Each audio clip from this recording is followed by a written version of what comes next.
2차 세계대전 이후에 일어난 일이라고 합니다. 어떤 병사가 배를 타고, 큰 배예요. 배를 타고 이제 고향으로, 자기 나라로 귀국하는 중에 배 갑판 위에서 지갑을 꺼내다가 그만 이거를 떨어뜨렸어요. 바다에 떨어뜨렸습니다. 그때 그는 주저하지 않고 바닷속으로 다이빙해서 들어갔습니다. 떨어진 지갑을 건지기 위해서죠. 그러나 이것은 대단히 위험한 시도입니다. 배가 지금 달려가고 있거든요. 잘못하면 빨려 들어가거든요. 더구나 그 밑에는 험난한 파도가 일고 있는데 거기에 몸을 던진다고 하는 것은 대단히 어리석고 목숨을 건 위험한 시도가 아닐 수 없습니다. 배에 있던 사람들이 구명줄을 던져줘서 가까스로 그 사람이 목숨을 건지게 되었을 때 그의 상사가 화가 크게 났습니다. 그러면서 이 군인을 책망합니다. 이렇게 얘기해요. 도대체 자네 정신이 있는 사람이야, 없는 사람이야? 그 지갑에 도대체 뭐가 들어있길래 목숨도 아끼지 않냐고 굴 속에 그렇게 뛰어들어. 그러면서 크게 화를 냈습니다. 책망을 했습니다. 그때 이 병사가 그 지갑 안에서 물에 젖은 사진 한 장을 꺼내 보여주면서 이렇게 얘기합니다. 이 지갑 안에는 저를 위해 평생을 기도해 주신 제 어머니 사진이 한 장 들어있습니다. 이것은 이 세상에 단 하나밖에 없는, 한 장밖에 없는 소중한 사진입니다. 다른 것은 몰라도 이것만은 제가 결코 잃어버릴 수 없었기 때문에 제가 바다에 뛰어들었습니다. 그렇게 얘기했어요. 여러분, 사람에게는 누구나 소중하게 간직하고 싶어 하는 자기 나름대로 삶을 표현하는 징표들이 있습니다. 여러분, 사람마다 각각 다를 것인데 제가 말씀드린 이 병사의 경우는 사랑하는 어머니의 사진이 그것이었고, 우리 각자에게는 잊지 못할, 도저히 버릴 수 없는 우리 인생을 붙잡고 있는 어떤 징표 같은 것들이 다 하나씩은 있습니다. 어떤 사람에게는 그것이 과거의 아름다운 추억일 수 있고, 어떤 사람에게는 그것이 잊을 수 없는 사건일 수도 있고, 어떤 사람에게는 그것이 어떤 소중한 만남일 수도 있습니다. 결코 잊을 수 없는 소중한 징표, 그런 것들 우리들에게 다 있어요. 그것이 어떤 것이든 내 삶 속에 나타난 징표라고 하는 것은 내가 어떤 삶을 지금까지 살아왔는가를 보여주는 삶의 자취예요. 자취, 흔적입니다. 특별히 우리 인생 가운데 하나님께서 우리 인생 가운데 나타나셔서 하나님 우리 삶 속에 부어주셨던 수많은 축복의 흔적들이 있어요. 은혜의 자취들이 있습니다. 이것은 우리가 절대로 잊을 수 없는 소중한 우리 삶의 가치가 아닐 수 없죠. 하나님이 나를 사랑하셨던 증거들, 하나님이 나를 이렇게 축복하셨다라고 하는 수많은 사건들, 그리고 하나님께서 우리 인생 위기 가운데 베풀어 주셨던 수많은 은혜들, 사랑하는 사람들, 가슴에 품고 이것을 잊어버리지 아니할 때 우리는 과거의 삶을 바르게 정리하는 것은 물론 현재와 미래의 삶도 축복되게 만들어갈 수가 있는 것입니다. 이런 면에서 하나님 우리 인생 가운데 주신 하나님을 표현하는 신앙의 징표들이 참 소중해요. 저는 같이 본문을 읽었는데 요새 계속 여호수아서를 강의하고 있죠. 오늘 본문은 하나님께서 이스라엘 백성에게 그들의 삶이 다하는 순간까지, 마지막 호흡이 다하는 그 순간까지 결코 잊어버리지 말라고 하나님 주신 특별한 징표를 본문에서 소개하고 있어요. 지난주 말씀드린 것처럼 이스라엘 민족이 이제 믿음의 결단으로 요단강을 건너가죠. 이것은 정말 기적적인 사건입니다. 이스라엘 백성으로서는 절대 잊을 수 없는 하나님 경이로운 사건이었습니다. 자, 1절에서 3절까지를 보시면 그때 하나님께서 여호수아를 통해서 특별히 한 가지를 분부하세요. 그 내용이 뭐냐면, 야 여호수아야, 각 지파에서 한 사람씩 선출을 선발을 해서 이 12명을 선택한 후에 그 사람들이 요단강가에서 발이 멈추어선 바로 그곳에서 돌을 취해라, 그것을 그래서 기념하라 말씀하셨습니다. 특별히 6절을 보시면 이것이 너희 중에 표징이 되리라, 그렇게 말씀하셨어요. 여기서 표징이라고 하는 말이 영어 성경에 번역 보면 이것을 sign, 그러니까 표시 또는 monument, 다시 얘기해서 기념비로 그렇게 번역을 했어요. 하나님께서는 이스라엘 백성이 어디를 가든지 기억해야 하고 누구를 만나든지 소개해야 하는 기념비적인 사건의 징표로서 그 돌들을 세우게 하신 것을 오늘 본문을 통해서 확인할 수 있습니다. 자, 오늘 하나님께서는 우리 삶 가운데서도 우리가 하나님을 체험했던 체험의 현장마다 이 기념비를 세우게 하십니다. 그리고 하나님을 증거하게 하시기를 원합니다. 오늘 여러분 인생 가운데서도 하나님을 만난 특별한 경험들이 있죠. 하나님을 만난 특별한 경험들이 다 있습니다. 저는 오늘 여러분들 각자가 하나님과의 관계에서 알고 있는 비밀스러운 체험들, 나만이 알고 있는, 나만이 누렸던, 나만이 받았던 그 축복들, 은혜들이 다 있는 줄 압니다. 정말 하나님이 나를 사랑하셨고 나를 사랑하셨던 그 수많은 증거들을 여러분들이 다 가지고 계신다고 저는 믿어요. 오늘 여러분들 마음속에 하나님을 증거할 수 있는, 하나님을 표현할 수 있는, 하나님의 그 사랑을 드러낼 수 있는 이 징표들이 뚜렷하면 뚜렷할수록 여러분 인생은 하나님 앞에 더욱 바르게 나아간다라는 사실을 여러분 기억하시길 바랍니다. 오늘 많은 사람들이요 예수를 믿죠. 오늘 많은 사람들이 예배를 드리긴 합니다. 교회는 다니고는 있지만, 그런데 참 안타까운 것은 하나님을 만난 증거들이 없어요. 징표가 없습니다. 흔적이 없습니다. 그러다 보니까 다른 사람에게 하나님을 소개하지를 못해요. 하나님을 소개하려고 하다 보니까 담대하지 못합니다. 왜냐하면 내가 만난 하나님이 없거든요. 우리 모두에게는 하나님을 만났던, 하나님을 체험했던, 누구도 부인할 수 없는 확실한 증거들이 있어야 돼요. 누구에게든 반드시 소개할 수 있는 내가 만난 하나님, 내가 만난 그리스도, 내가 체험한 십자가의 은혜, 이것이 반드시 있어야 돼요. 여러분들에게는 다 있는 줄로 믿습니다. 우리가 일평생을 마음속에 품고 다니면서 하나님을 증거할 수 있는 아름답고도 소중한 가치들, 소중한 삶의 징표들은 어떤 것일까? 오늘 본문 속의 이스라엘 백성의 경우를 통해서 우리 일평생 동안 마음에 간직하며 살아야 될 소중한 징표들, 기념비와도 같은 이 흔적들, 그것에 대해서 좀 은혜를 나누길 원합니다. 자, 우리가 마음속에 간직해둬야 할 삶의 징표는, 자, 첫 번째로 우리 따라할까요? 기적의 발자취다. 이걸 풀어서 말씀드리면 하나님 베푸신 기적의 발자취를 간직해야 돼요. 간직해야 합니다. 하나님은 우리 인생 가운데 경이로운 사건들을 많이 주셨습니다.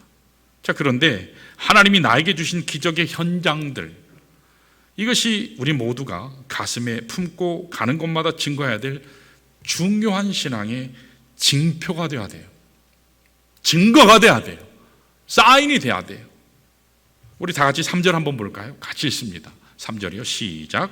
그들에게 명령하여 이르기를 요단 가운데 제사장들의 발이 굳게 선 그곳에서 돌 12를 택하여 그것을 가져다가 오늘 밤 너희가 유숙할 그곳에 두라 그랬습니다.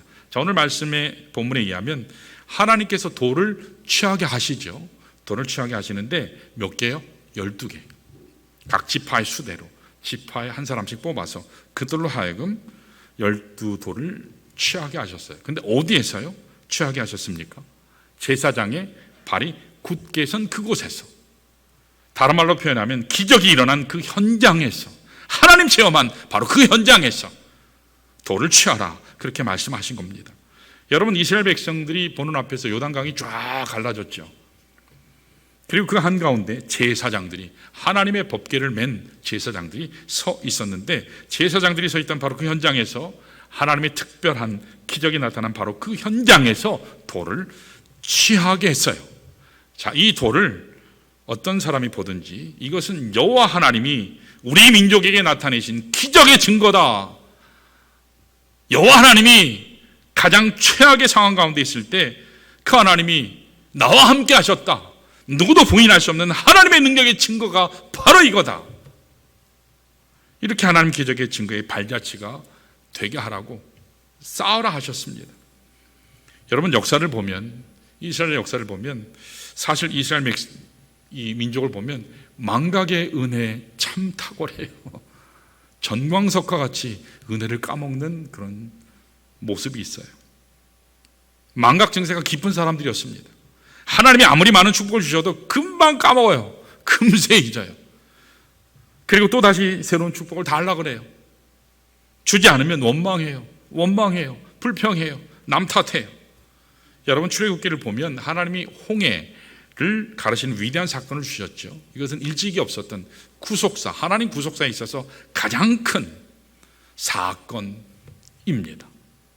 하나님은 홍해를 갈라진 그 틈 가운데, 홍해가 갈라진 그 틈 가운데 어떻게 했죠? 애국 군사를 다 수장시키셨어요. 바다에 빠뜨려 죽이셨죠. 원수가 갚으시는 위대한 일을 행하셨어요. 자, 그랬으면 이제 하나님의 그 능력을 신뢰하고 하나님 앞에 살아야 되지 않아요?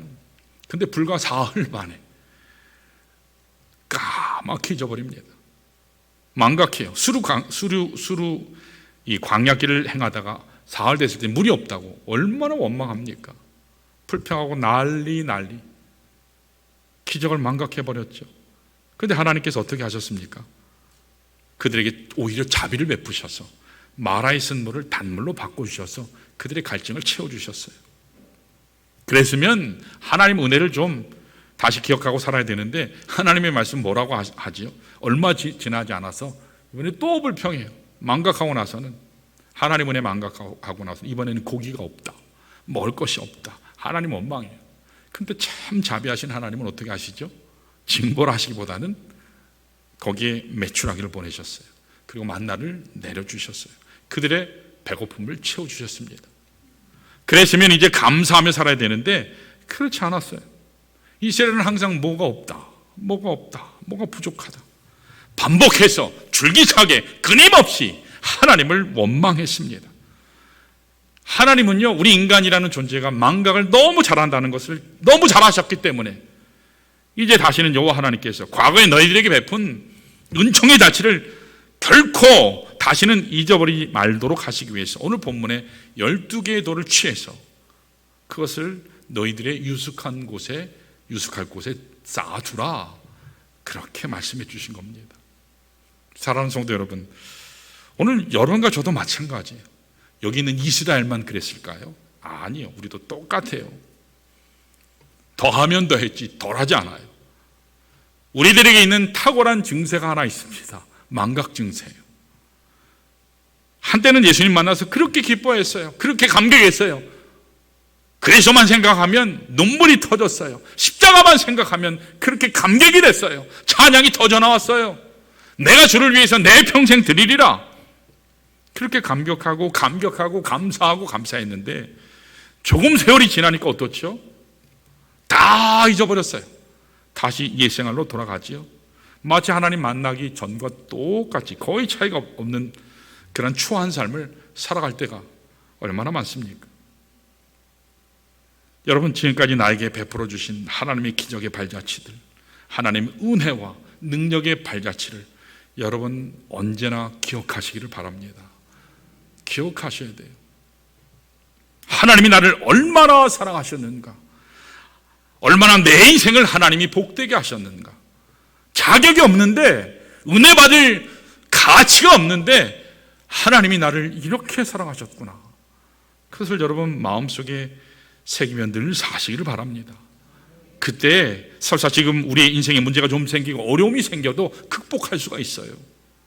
왜냐하면 과거의 기적을 행하신 그 하나님이 오늘도 동일한 기적을 나의 삶 가운데 행하실 것이 확실하기 때문입니다. 왜냐하면 우리가 하나님 아들, 딸들이잖아요. 이게 바로 믿음입니다. 오늘 여러분들이 과거의 하나님, 과거에 만났던 그 하나님으로 끝나시면 안 돼요. 지금 바로 여기에 여전히 함께 하시는 경이로운 그 하나님 주신 삶의 축복을 여러분 기억하며 그 삶의 축복을 주시는 분이심을 여러분 믿음으로 선포하시기를 축원합니다. 테니스 선수 중에 이 안드레아 에거시라는 사람이 있어요. 이게 빡빡 대머리, 처음에는 머리 길었는데 나중엔 빡빡으로 깎았죠. 유명한 선수예요. 이번에 2007년 9월 US 오픈 대회를 마지막으로 은퇴했습니다. 미국이 배출한 가장 위대한 테니스 선수 중에 한 사람이라고 생각이 돼요. 이분은 통상 61번을 우승했어요. 그리고 메이저 대회에서 우승을 8번이나 했습니다. 메이저 대회에서 우승 한 번 하는 것도 평생 있을까 말까 하거든요. 근데 8번이나 했어요.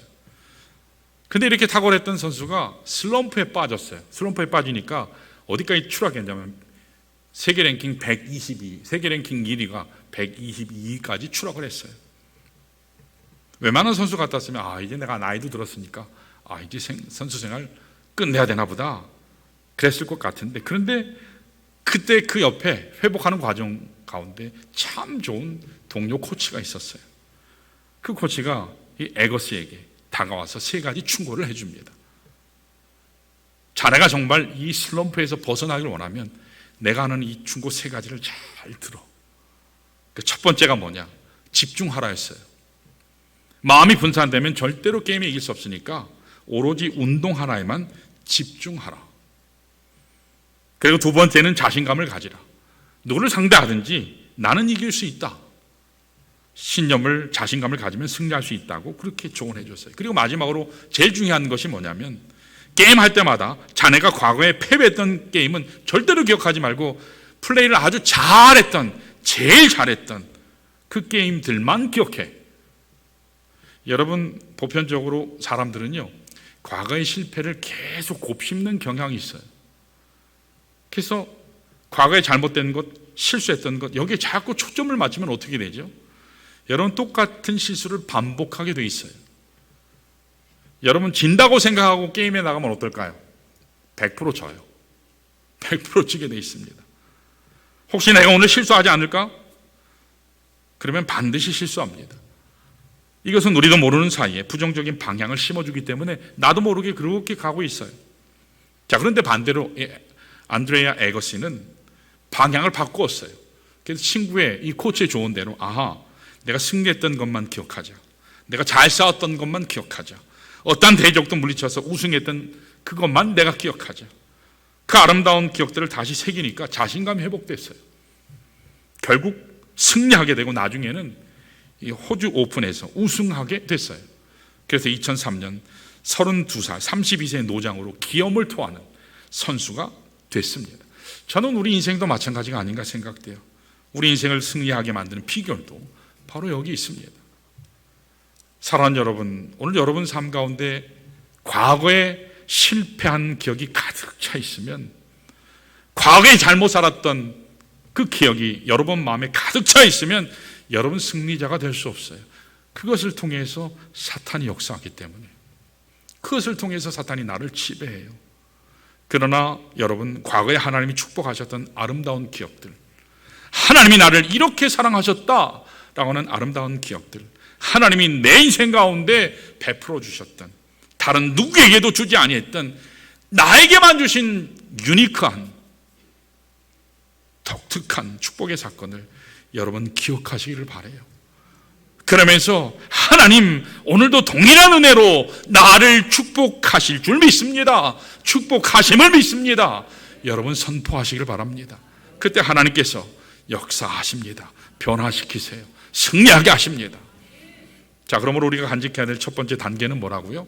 과거의 축복의 발자취를 기억하는 거예요. 기적의 발자취를 간직하는 겁니다. 자, 두 번째로 따라할까요? 신앙의 구심점을 간직해야 한다. 자, 아까는 과거적인 차원이었어요. 지금은 현재적인 차원이에요. 여러분, 현재적인 차원에서 지금 여기에서요, 신앙의 구심점을 잘 간직해야 돼요. 여러분, 하나님께서 오늘 본문에서 이스라엘 백성들로 하여금 돌 12개를 세우게 하셨죠. 자, 이것은 단순히 과거를 추억하라고 세우게 하신 것이 아니에요.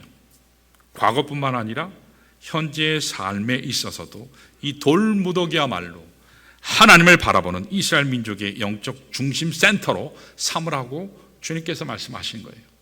자, 참고로 제가 말씀드리면 12개의 돌을 쌓았잖아요.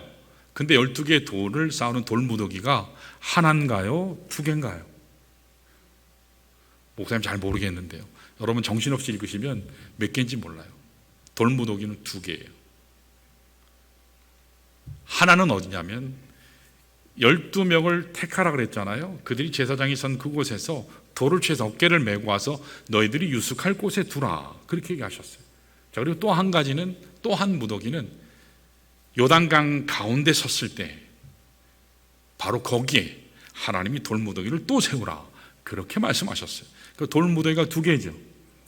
바깥에도 있고 요단강 바깥에도 있고 요단강 안에도 있어요. 자, 우리 확인해 볼까요? 자, 8절 한번 읽습니다. 8절이요. 같이 읽어요. 같이 읽습니다. 우리가 정신을 집중을 하지 않으면 헷갈릴 수 있어요. 자, 8절 읽습니다. 시작.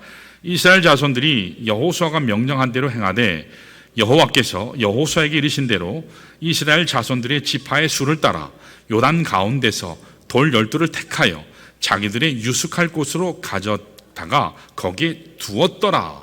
그렇게 말씀하셨죠. 자, 이미 말씀드린 것처럼 이스라엘 백성은 요단강에서 돌 12를 취했어요. 그리고 그들이 유숙할 곳, 거기에 돌을 옮겨 놓았습니다. 자, 계속해서 9절을 볼까요? 9절 하나님께서 자, 요단강에서 돌 12개를 취하게 하신 것만이 아니라 또 다른 분부 한 가지를 하시죠. 읽을까요? 9절 시작. 여호수아가 또 요단 가운데 곧 언약궤를 맨 제사장들의 발이 선 곳에 돌 12를 세웠더니 오늘까지 거기에 있더라. 자, 두 군데죠. 돌 무더기를 세운 데가 두 군데예요. 자, 처음 12개의 돌은 요단 강에서부터 가져와서 자기들이 머물고 있는 거처에 유숙할 곳에 세웠습니다. 거기 지명이 뭐냐? 길갈이라고 그래요. 길갈. 그게 5장에 나오거든요. 그런데 9절에 나타난 돌은 어디다 세운 거죠? 기적이 일어났던 바로 그 요단강 한가운데 이 돌을 세우게 하신 겁니다. 여러분, 하나님께서는 어떤 면에서는 이중적으로 기념비를 세우게 하셨어요. 이중적으로. 왜 이렇게 하셨을까요? 두 군데 세우게 하셨을까요? 처음 12개의 돌무더기는 요단강 바깥에 기념비를 세우게 하시고 또 다른 12개의 돌무더기 기념비는 안쪽에, 즉 기적이 일어난 요단강 한가운데에 세우게 하셨어요. 왜 그렇게 하셨을까요? 왜 두 군데 세우게 하셨을까요? 안에도 세우게 하시고 바깥에도 세우게 하셨을까요? 저는 그렇게 믿어요. 그것은 이스라엘 민족이 요단강을 떠나든지 요단강으로 나오든지 어디를 가든지 이 12개 돌무더기를 볼 수 있도록 하기 위함이에요. 그래서 하나님이 너와 함께 하셨다. 이스라엘의 하나님이 너와 함께 하셨다. 하나님의 능력을 항상 기억하라. 너와 함께하는 여호와가 너를 살리는 유일한 하나님이다. 그것을 기억하게 하시기 위해서 이렇게 세우게 하셨다고 저는 그렇게 믿어요. 여러분, 앞서도 말씀드렸지만 이 12개의 돌을 유숙하는 곳에 세웠다고 했는데 20절 이하의 말씀을 보시면 바로 그 유숙하던 곳이 어디라고요? 길갈. 왜 길갈에 세우게 하셨을까? 그 이름의 뜻을 알면 금세 알아요. 이게 우리 다음 주에 말씀을 볼 건데 5장 9절에 나와요. 하필 여러 군데가 있는데 여러 지명이 있는데 지역 장소가 있는데 왜 길갈에 세우게 하셨을까? 여러분, 길갈이라고 하는 것은요, 지금 여기가 어딘가라고 하는 것은 학자들마다, 성서학자들마다 아직도 논란이 많아요. 그러나 길갈은요, 가나안 정복을 이루기 위해서 반드시 필요한 교두보 역할을 했어요. 언약궤를 갖다 놓았기 때문에 지금 사사시대부터 사무엘이 등장할 때까지는 길갈이 영적인 중심 센터가 됐어요. 그리고 그 이후부터는 하나님께서 다른 곳으로 지명하시죠. 실로라고 하는 곳에 세우게 하시죠. 길갈은 이스라엘 민족의 그래서 워십 센터, 영적 중심지가 됩니다. 왜 하나님께서 많은 지역이 있는데 하필 이 길갈에 영적 중심 센터를 만드셨을까? 아까 말씀드린 것처럼 길갈의 의미는 굴려버린다는 뜻이거든요. 이 5장 9절에 나오는데 애굽에서 받았던 수치를 굴려버리자. 그래서 우리는 더 이상 과거에 속한 자가 아니라 애굽의 수치와 애굽의 노예 생활에 젖어 사는 자가 아니라 하나님께서 살리신 해방된 모든 결박에서 벗어난 자유한 하나님의 백성이다. 그 선포한 곳이 길갈이거든요. 그래서 길갈이라는 이름은 너무너무 좋아요. 제가 중학교 때 81년, 2년 그때 개간지를 만들었었거든요. 학생부에서 개간지를 만들었는데 그 개간지 이름이 뭐였는지 아세요? 길갈지였어요. 지금 생각해 보면, 야, 그 어린 나이에 그걸 도대체 어떻게 알고 길갈이라는 이름을 붙였을까? 제가 말씀을 공부하면서 알수록 길갈이라는 이름은 너무너무 좋은 거예요. 길갈. 그러므로 이 길갈은 영적인 의미에서 이스라엘 민족의 영적 중심지라는 뜻이에요. 신앙의 구심점이라고 할 수 있어요. 사랑하는 여러분, 오늘 여러분과 저의 삶 가운데서도요, 이 신앙의 구심점이 있어야 돼요. 오늘 우리 주변의 심령들이 방황하고 있어요. 왜 방황하는지 아세요? 돌아갈 곳이 없어서 그래요. 자기를 환영해주고 자기를 기뻐해주는 장소가 없어요. 사람이 없어요. 그들의 마음을 들 곳이 없기 때문에 오늘 현대인들은 굉장히 방황합니다. 많은 가정들이 방황하고 있어요. 이유가 뭘까요? 정말 이 가정의 중심을 잡아야 할 신앙의 중심체가 없기 때문이에요. 우리 개인의 삶, 교회의 삶도 마찬가지입니다. 교회든 가정이든 개인의 삶이든 하나님이 그 중심을 잡아주기 시작할 때에 우리 모든 삶의 중심, 구심점이 하나님 임재하시는 처소가 될 때, 그때 우리 인생은 빛난 인생이 되는 줄로 믿습니다.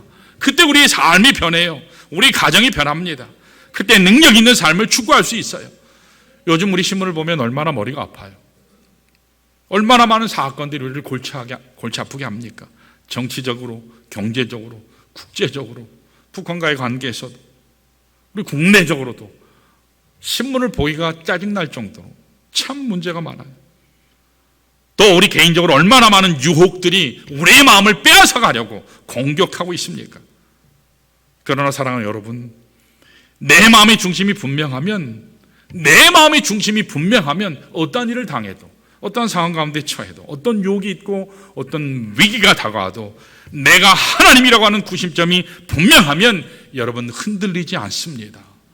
나의 중심 센터가 하나님이다. 그러면 흔들리지 않아요. 사랑하는 여러분, 여러분들이 다시 돌아가서 중심을 잡아줄 수 있는 구심점 역할, 이 영적 중심 센터가 필요합니다. 여러분들에게 그 구심체가 누군지 모르겠어요. 무엇인지 모르겠습니다. 오늘 우리 삶을 부유하게 만들고 지금 내 인생을 든든하게 만들고 여기 나의 평범한 삶이 경이로운 삶이 되게 해서 모든 사람들이 경이롭게 여길 정도의 기념비적인 위대한 삶을 만드는 비결은 단 하나입니다. 하나님 한 분밖에 계시지 않습니다. 하나님이에요. 하나님이면 돼요. 하나님이 함께 하시는 순간 우리 인생이 바뀝니다. 하나님이 함께 하시면 우리 가정이 바뀝니다. 하나님이 함께 하시면 우리의 행복이 다시 찾아올 수 있어요. 우리의 사업이 다시 일어납니다. 문제는 하나님이 내 삶의 중심이 되시냐 아니냐, 바로 그겁니다. 그러므로 우리가 평생을 살면서 우리 마음속에 간직해야 될 가장 소중한 것, 그것이 있다면 하나님 중심적인 삶입니다.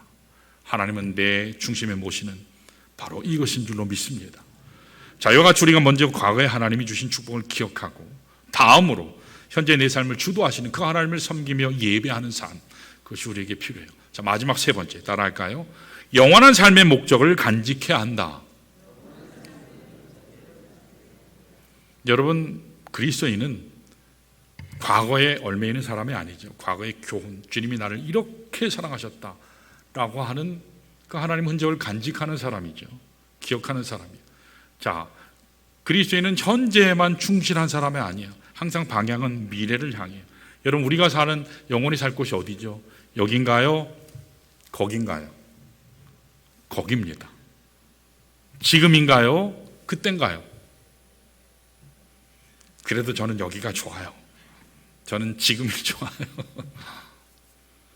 여러분, 영원한 그 나라를 향해서 가야 돼요. 그러나 하나님께서 우리에게 오늘날 또 말씀하시는 건 뭐냐면 그 나라를 여기서 누려야 돼 말씀하세요.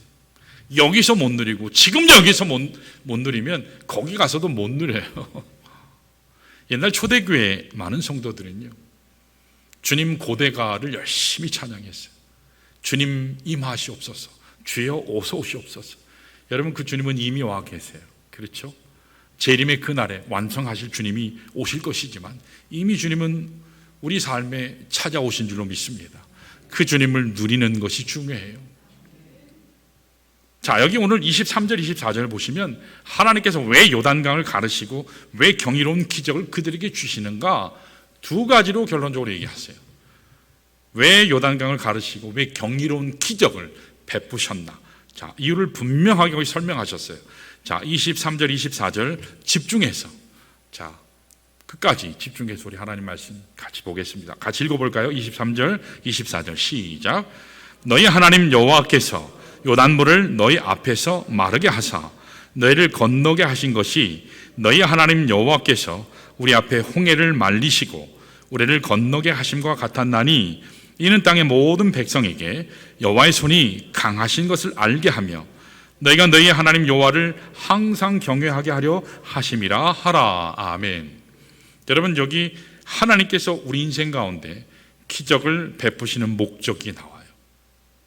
여기에 하나님께서 우리를 사랑하셔서 세상 다른 사람들에게 주지 아니하신 아주 독특한 엄청난 놀라운 은혜, 축복을 베풀어 주신 근본 이유, 근본 목적이 여기 잘 나와요. 무엇입니까? 모든 열방으로 하여금 하나님을 하나님 되게 하라고. 그래서 기적을 우리에게 베풀어 주시는 거예요. 우리 인생 가운데 하나님 한 분만이 경외해야 할 유일한 하나님이라는 사실을 깨닫게 하시는 거예요. 하나님을 만방에 자랑하는 거예요. 돈 자랑하는 게 아니에요. 자식 자랑하는 게 아니에요. 내가 새 집 샀다고 하는 걸 자랑하는 게 아니에요. 하나님을 자랑하는 거예요. 하나님의 존귀한 능력을 선포하는 겁니다. 하나님의 아름다운 복음의 소식을 증거하는 겁니다. 그래서 하나님은 오늘도 우리에게 복을 주세요. 경이로운 축복을 허락하신 겁니다. 사랑하는 여러분, 오늘 하나님께서 우리 인생 가운데 베풀어 주신 과거의 축복들을 한번 잘 헤아려 보세요. 얼마나 많습니까? 엄청난 은혜를 우리에게 이미 주셨어요. 우리같이 못난 자들 사랑하셨어요. 용서해 주셨습니다. 예수 그리스도의 보배로운 피로 구원해 주셨어요. 하나님의 존귀한 자녀로 삼으셨습니다. 심지어는 하나님의 귀한 일꾼으로 삼으셨어요. 우리가 비록 이 땅에 살지만 하늘나라의 기쁨을 여기서 맛보게 하시지 않습니까? 날마다 주를 만나는 감격 속에 살도록 우리를 인도해 주시기까지 합니다. 그런데 남들에게 주지 아니한 이렇게 놀라운 축복, 경이로운 축복을 왜 하나님이 우리에게 쏟아 부어 주셨을까요? 너 혼자 잘 살라고, 잘 먹고 잘 살라고? 아니요, 목적이 있기 때문이에요. 바로 우리에게 나타난 하나님의 그 경이로움을 다른 사람에게 전하라고 주신 겁니다. 사랑하는 여러분, 오늘 여러분과 제가 지금까지는 하나님의 은혜를 받았는데 이제부터는 그 은혜를 흘려보내시기를 축원합니다. 내가 만난 하나님, 내가 만난 예수, 내가 맛본 그리스도, 그 그리스도를 여러분 흘려보내시기를 원해요. 세상 사람들은 우리의 삶을 보기를 원해요. 우리는 하나님의 말씀을 읽지만 세상 사람들은 그리스도인을 읽습니다. 저 인간이 도대체 진짜 그리스도인인가 아닌가, 그걸 보기를 원해요. 축복만 간구하는 것에 끝나는 것이 아니고 은혜만 달라고 하는 것으로 끝나는 것이 아니라 주님이 내게 이미 은혜 주셨사오니 이 은혜로 내가 하나님 다시 서겠습니다. 여러분, 그때 주시는 은혜는 비교할 수 없어요. 이전에 내가 맛보지 못했던 놀라운 차원의 은혜를 우리에게 허락하십니다. 그때 여러분 바른 삶을 추구할 수 있고 하나님을 기쁘시게 할 수 있어요. 목사가 때때로 하나님 말씀 증거할 때 이 예화가 중요하거든요. 예화는 말씀을 잘 이해하게 하는 창이에요. 창. 그래서 하나님의 계시의 말씀이 이렇게 쫙 이해되도록. 그래서 많은 경우에 그날 본문 말씀은 전혀 모르는데 예화는 기가 막히게 기억해요. 그래서 목사들이 저를 비롯해서 많은 목사님들이 예화 찾는 것에 참 그 굉장한 고충이 있어요. 성도들은 딴 건 모르는데 다 기억해요. 그러나 제가 반복해서 소개하는 예화가 있죠. 예화가 있죠. 그거 외에는 달리 설명할 건 못 찾아서 제가 설명하는 거니까 여러분 처음 듣는 표정으로, 저도 처음 하는 표정으로 증거할 테니까 여러분 처음 듣는 것처럼 여러분 들어주시기 바랍니다. 오래전에 LA 타임즈에 야구 선수에 대한 재미난 기사가 일어난 적이 있어요. 제목이 Real Life Relief. 여기 릴리프라고 하는 것이 이렇게 덜어낸다, 뭐 고통을 줄여준다 그런 뜻도 있지만 야구에서는요 구원 투수라는 뜻이에요. 그렇죠? 이해되죠? 맥락은 이제 감독의 고통을 덜어주기 위해서 구원 투수가 투입되니까. 그런 면에서 릴리프라는 것은 이제 구원 투수라는 말로 이렇게 어휘가 전성될 수도 있어요. 그 기사의 주인공은 뉴욕 양키스의 투수 생활을 했던 팀 볼크라는 사람이에요.